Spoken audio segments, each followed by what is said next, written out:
Hi everyone, good night, good evening. Okay, the first poem I'm going to read is called Reclamation. It's about being from between two different cultures, and sometimes that's a place where you might feel left out, but I think it's a place that should be celebrated because it can be quite a magical place. Okay? Thanks. Okay. We dance in the diaspora, those spaces between no kinds of places, in the liminal, at the interstices, in those tight spots in action movies where the walls close in slowly, at the corner shop where everyone knows everyone and strobe lights shimmy across, plastic packets of dried saltfish and rusting tins of apricots. We dance in the chip-stained air of garbage-fueled hollow ways, where you don't want to live but must pass through to leave. We dance in fairy tale hinterlands because the music is louder here and unbelonging rawer, because our first names are at war with our last, because we feel like flecks of dust caught in a light stream between two closed windows, because the night is seamless, the snow is colder, and barricades of ice are thicker and more ornate. We dance because newness is glittering at our pores and floating in the air around us like clouds of obstinate fireflies.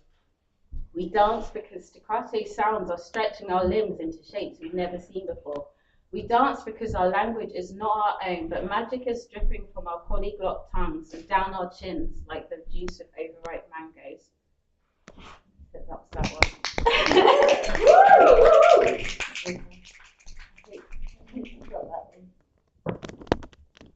So this one's called Diaspora Calling. It's a thought on Sierra Leone, so the eye of the poem is Sierra Leone, but it's also about being in a relationship with a narcissist. So yeah, there's food for thought there. Okay. Diamonds, okay, Diaspora Calling. Diamonds spill absent-mindedly from my wet lips. Fecund-like words, they burrow back into my skin and sprout, bearing mahogany fruit. You see me across crowning waters. What can you give me? Your pallid intellect and coloured paper are no match for the resources cocooned by my breast and planted in the furrow of my back. You convince me my mother's ways are inferior to your modern practices. My spirituality is parochial. Your religion is right. I have no reason not to believe you. You finger me with dry hands and take what you believe to be yours, swelling with my weakening. You convince me I am dying and need your husks of emotion and slippery technology to survive. But you have not fathomed my body, not the extent of my reservoirs, not the thick mercurial blood which rolls along my veins, nor the stars which light in networks beneath my skin. You finished?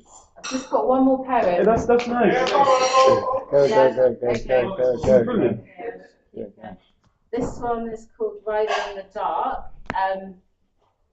It's actually about someone who had the gall to, someone I was going out with had the gall to try and beat me up. I didn't knock him out or anything, I'm not able to, but yeah. You'll work on next time.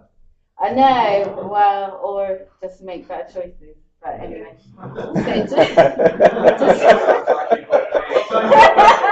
Well done. Yeah. Go on. Yeah. So it's called Riding in the Dark, and please excuse my appalling Jamaican accent, but so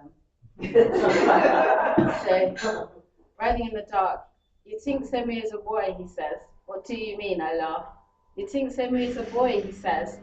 What do you mean? I ask. You think so me as a boy, he spits. His words are small and hard as bullets. He secures me to the bed, pulls back his lever arm and slams me in the head. I hear screams, he wriggles. I slip through a sliver. I will throw you down the stairs and kick you in.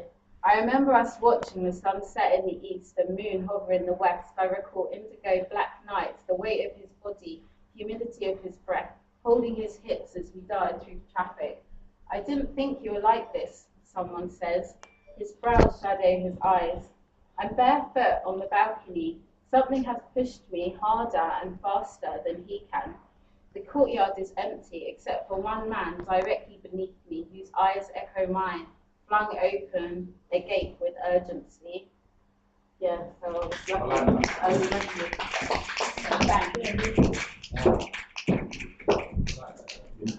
Guys, I feel like you can give it out one more time, please. Around the clap.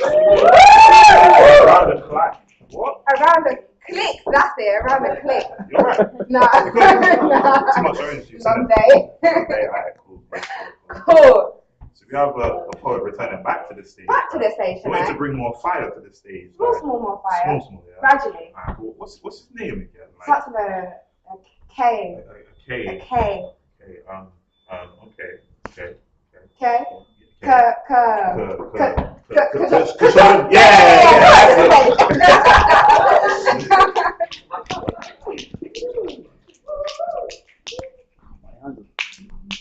Don't worry about it. For the love, guys. Yeah. Thank you.